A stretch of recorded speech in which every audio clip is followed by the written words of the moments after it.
Hello, my name is Dermot Ryan, and I want to talk a little bit about the Battle of Kinsale and the flight of the Earls. It's part of my walk every morning from the tourist office in Kinsale. One of the big things in Kinsale history and in Irish history, some of you will remember, I suppose, being told as children that the Battle of Kinsale was the turning point of Irish history. If we go back to the time at the end of towards the end of the 1500s, the 9 Years' War, when Ireland was split between the Irish chieftains, the Anglo-Normans, the Pale around Dublin, and that not a real country as such, not a unified country, but broken into various local groups. In Europe, the big country at the time was Spain, and Portugal were all united. They had the Spanish Netherlands, and of course, the great enemy was England and Queen Elizabeth. The lady herself had an iron rule. She unified rule in England and Wales. Scotland was slightly different, but she was the power that kind of motivated the English to unite behind her. Spain then had the same kind of leaning. The king was the god almost in Spain, and you had the Catholic religion in Spain against the Protestant in England. Spain had tried in vain in 1588 to send the Spanish Armada, which was a total disaster. Other disasters then was in Cadiz, and this, of course, was one of the great heroes of English history, the Earl of Essex, who was the favourite of Queen Elizabeth. He destroyed Cadiz, and then he was promoted, and he became the chief, the Queen's man in Ireland. At that time, again, we just go back slightly, and you see the breakdown. You had over in Connacht and May, you had the Burkes. Down in the south, you had the Earl of Desmond.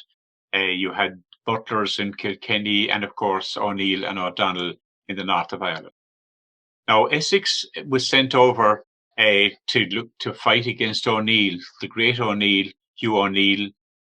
Dungannon was his headquarters, the remains of the old building there.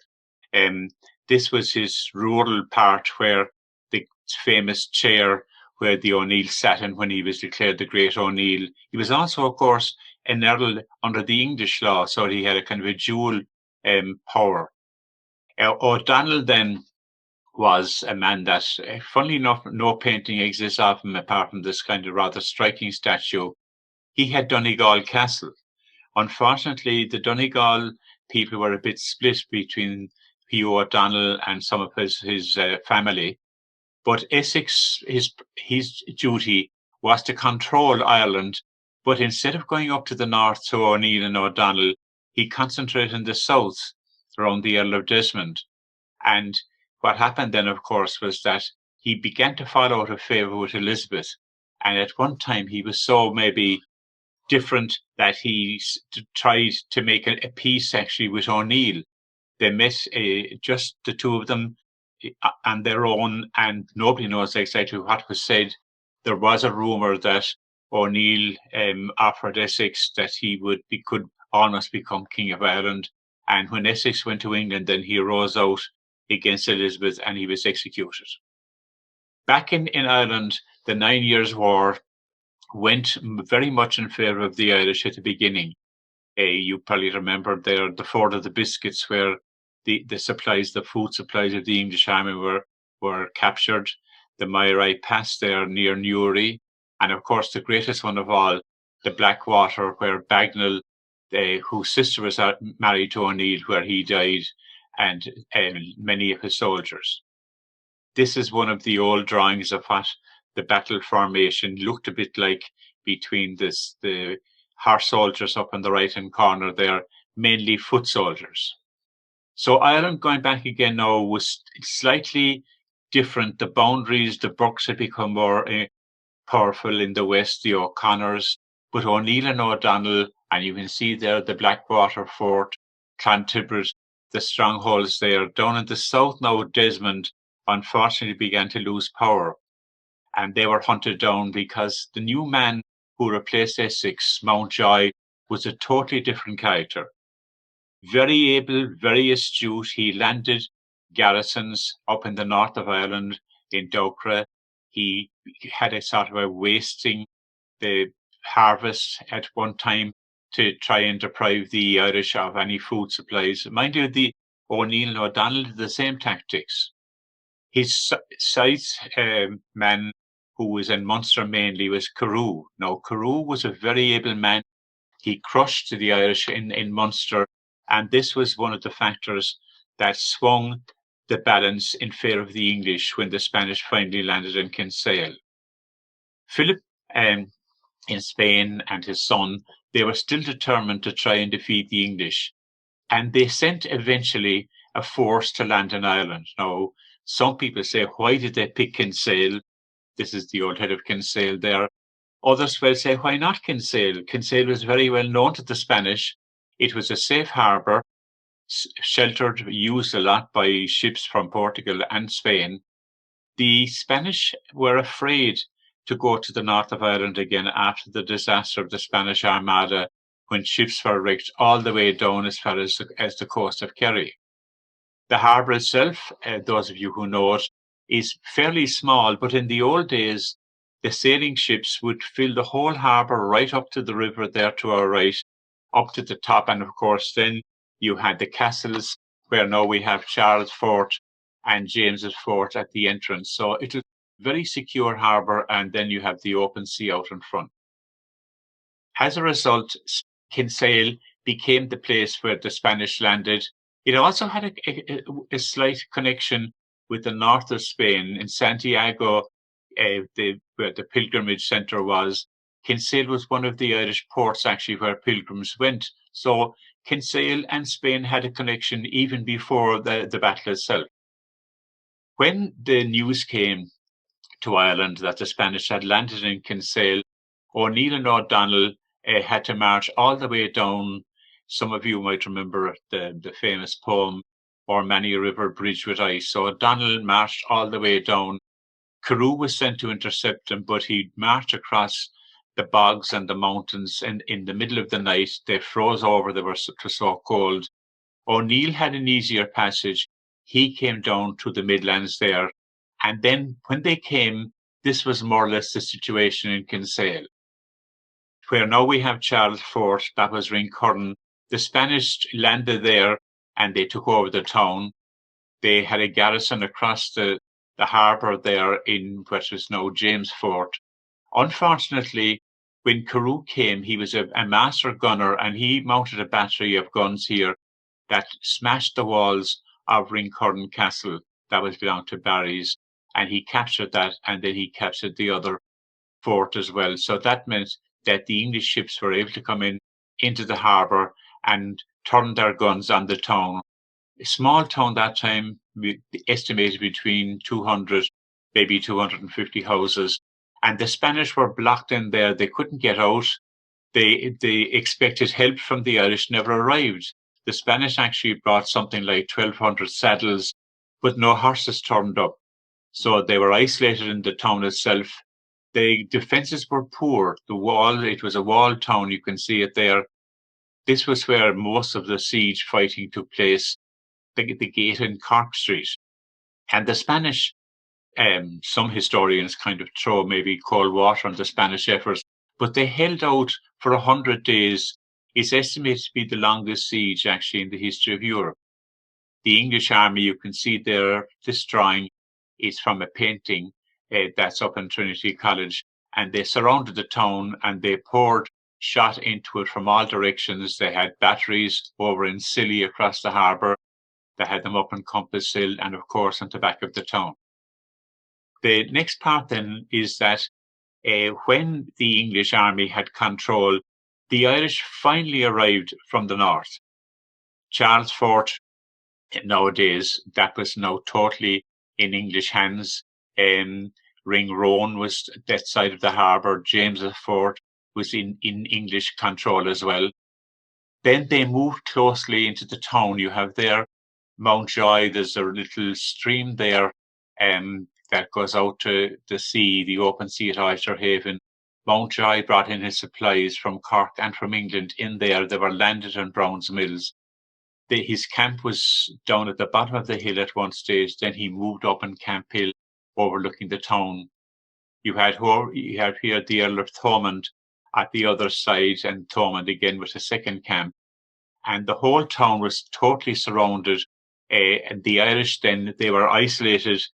They were out, the O'Neill's camp was out towards Belgooly. The Spanish, they took over Desmond Castle. That was their sort of headquarters, and they had their ammunition stored there. The courthouse, as we know it now, the top half did not exist. The lower section with where the archways are, that goes back to the time actually of the Battle of Kinsale. The Abbey Well was where they got fresh water at the back of the town towards Bandon Road. And of course, St. Malta's Church was another strong point there. You can see the lower part of the tower, the smaller windows from the military going back to the Norman settlement. This is an interesting painting because it shows the lady there in front in the old Kinsale cloak in Desmond Castle looking across to the tower of St. Malta's Church. The town wall, very little bit stands. This section is in behind the Aircon building on Friar Street, the junction there. But the walls themselves were in poor enough condition. Back to O'Neill, when he arrived, he camped out in a place called Coolcorn. It's out near Belgooly. And again, some people say, well, he should have waited. If he had waited another bit, the English were trapped in one sense. You had the Spanish in the town, you had the Irish outside, and the English army was in between them. But there are no written records of why O'Neill didn't wait. Some people say O'Donnell was in a hurry. He wanted to attack. Others claim maybe the Spanish wanted the attack. But whatever happened on Christmas Eve morning, unfortunately, O'Neill moved the army from Belgooly right down over the hills here. And you can see this section. And when they came here, where the streams are, a place called Millwater, they were faced with the English army on the high ground. Now, the English knew they were going to attack. One rumour was that Maguire, one of O'Neill's men, tipped off a friend of his in the English army that the attack was going to happen. It's more likely they were able to see them because they had the high ground. Even at night, they could see the match lighting on the muskets of the Irish army. So when this happened, then the O'Neill tried to attack across the Millwater stream there. Unfortunately, it's boggy land right across that section of the valley. They got slowed down. The English cavalry charged down. The front line of O'Neill's army turned, and then, unfortunately, O'Donnell was coming up from the other section, and the two sections got mixed up, and it was a disaster. 1,200 Irishmen died in the stream there, and they were chased back towards Inishannon. The battle was a total disaster. The Spanish, they were supposed to come out on hearing a signal, but there was no signal given. First of all, it's over 3 miles, and it's most unlikely that you would have heard a musket shot that distance. They were inside in the town waiting for something to happen, but they never came out apart from 200 Spanish who actually fought in the battle themselves. There are a few of the old maps showing what happened. This is the one from Trinity College, showing again we said earlier on, of the English ships blocking the harbour here of the castles, and then of the action that took place in the rest of the ground around it. This is a map that goes back to Carew, and it shows from his point of view where the main English camp was up in Camp Hill and the Spanish trapped inside in the town. This is another one actually of Carew's map showing where he had captured Castle Park. Give you an idea of the importance of the battle, not just for in Ireland and England and Spain. This is a German map actually of the map of the Battle of Kinsale. This is an interesting part here. It shows the 200 Spanish in the centre, trapped and surrounded by the English army. These were Spanish that had actually landed in West Cork and came up to help to raise the siege in Kinsale. So again, just for the last look at the line out of the map, O'Neill and O'Donnell, when they were beaten, they retreated. O'Neill went back to Ulster. O'Donnell went to Spain to try and get help, but unfortunately he died there within a fairly short time. The Spanish made peace with Mountjoy. It appears that they had great respect, the Spanish leader, Don Juan, and Mountjoy for one another. And it suited Mountjoy to have the Spanish go home because his army was weak at this stage. A lot of them had died of disease during the siege. His horses were in a poor condition. And the end of the story from the Spanish point of view was the leader himself. He was the last one to leave Ireland. All his men sailed back, complete with arms and supplies and that. And he was lodged in a place called Portnoy's Lane. It's actually around the Coal Quay area. And he actually dined and a number of times with Carew. They got on quite well once the battle was over. And there is one thing that when he went back to Spain, he actually sent a present to Carew, a crate of oranges. Unfortunately, they all rotted on the way back, so poor old Carew never got his Spanish present. Meanwhile, then, politics in England were coming into sway. Elizabeth was old, was feeble. She had no, obviously, direct heir. This man here, Cecil, he was her right-hand man, and he was plotting what would happen after she died. His favourite, and he was the blood, nearest in blood, was actually James of Scotland.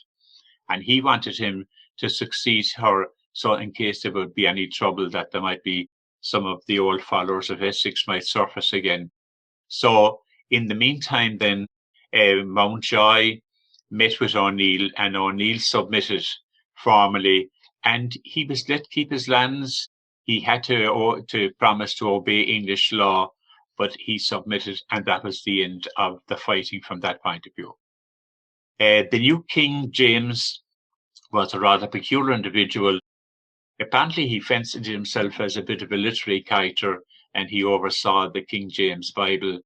But he had not a lot of time for the Irish Catholics, mainly remember the gunpowder plot that took place in England. He was suspicious of the Irish, and the Irish still down in the far part of West Cork around Dunboy. They held out. Unfortunately, they came to a bad end because Cecil had no time again for any remnants or any hope of a Spanish reinvasion. And some of you will remember the retreat of O'Sullivan Bear when he took his followers and his families all the way from Cork up to the north of Ireland. And many of them actually died in the way, some of them through sickness, some of them, unfortunately, through being attacked by Irish clanspeople on the way up. Back in Kinsale, the memorial to the Battle of Kinsale is an empty chair. Now, it's an unusual thing to see because a chair, first of all, it goes back to the system where the Irish, when they became chief, like O'Neill, you sat in a kind of a stone seat and you were proclaimed the O'Neill, and the other clans came along and promised to be faithful in that. Mountjoy, after the Battle of Kinsale, he had the seat belonging to O'Neill smashed, and this was seen as a signal. This was the end of the Irish way of life, the end of the chieftains, and that is why we call that. It was a turning point in Irish history, because once the Earls were defeated, and especially once they left from Rathmullen later on, that was the end of the old Irish way of life, and the plantation of Ulster took place. Going on to after what happened after Kinsale, Rathmullen, you see there up in Donegal. The Irish, for some reason, some people say that O'Neill was trying to go to Spain to rally the Spanish help again and get another army to come to Ireland. Most unlikely, because there had been peace talks between Spain and England, and the war between Spain and England was really over for all sense and purposes. But a new man had come in now, Chichester. He looks rather harmless character there, but he was a very vicious man. He had a particular dislike of O'Neill because his brother had been killed, and he was determined to make life uncomfortable for O'Neill in contrast to the outlook of Mountjoy. And this what is possibly the reason why the Earls left, because they had really had no future in the north of Ireland again. and you can see how they travel there from Rathmullen. They didn't actually land in Corona. They were blown off course. They landed in France, then they went to Louvain, down to Colmar, down through Switzerland, Milan, all the way down to Rome. O'Donnell, unfortunately, when he went to Spain, he died there. Some people say he was assassinated. Others believe it is more likely he died of a parasite that infected him, and he never actually came back to Ireland again. O'Neill, in the meantime, then, he actually had gone to Slane to meet some of the English officials. You see Millifont there near it, where he had submitted to Mountjoy. And then word came that a friendship was awaiting in Rathmullen and Donegal. So O'Neill set out straight away and in a very hurried journey, so much so that when at one stage when his wife fell off the horse, he pulled her back and told her that if she didn't get on, he'd leave her there. And he actually left one of his sons there. He was in such a hurry to get to Donegal. When he got to Donegal, there were 99 of them altogether, went on board the ship, and they went right across. They landed in France. They were received very well, actually, in Louvain. They were treated almost like a royal family. Then they went down through France, through Germany, into Switzerland. They had one unfortunate accident when they were crossing a ravine there. The pack animals carrying their treasures fell into a ravine, and they were penniless. All their money and their gold and so on was lost at that time. They went down to Italy, down to Rome itself, and there they got a great welcome. The cardinals came out to meet them, the royalty came, and they were looked after very well. The Pope let them stay in the palace. This is near St. Peter's Square. It's now a hotel. They stayed there, and unfortunately, a lot of them got sick. One by one, they died, and O'Neill himself was actually the last to survive until 1616. Now, meanwhile, back in Ireland, things were going very badly for the Irish. Up there, the shaded part in Ulster, you can see the plantation of Ulster. Chichester, first of all, he had the point that O'Neill had committed treason by leaving the country without permission, and they were entitled to confiscate his lands, and of course the O'Donnells as well. He was determined to bring in new settlers. He brought some from Scotland, some from the north of England. And O'Neill himself, he tried in vain to get some sort of recovery. There's a book called Peace by Destruction, and all his letters are preserved in it. And unfortunately, he died then in 1616 in Rome. This is his grave. Some of the Kinsale Society, along with the Federation, visited there some years ago, and it's restored there and the families are still remembered there in the ossa there, as you say, are the bones, the remains of O'Neill. So that is, as I say, the Battle of Kinsale was really maybe the tip of the iceberg that changed Ireland so much. And of course, since the plantation of Ulster, then with the new population, Ireland was never the same again between the north and the south, and it all began here. So thank you, and I hope you enjoyed the presentation.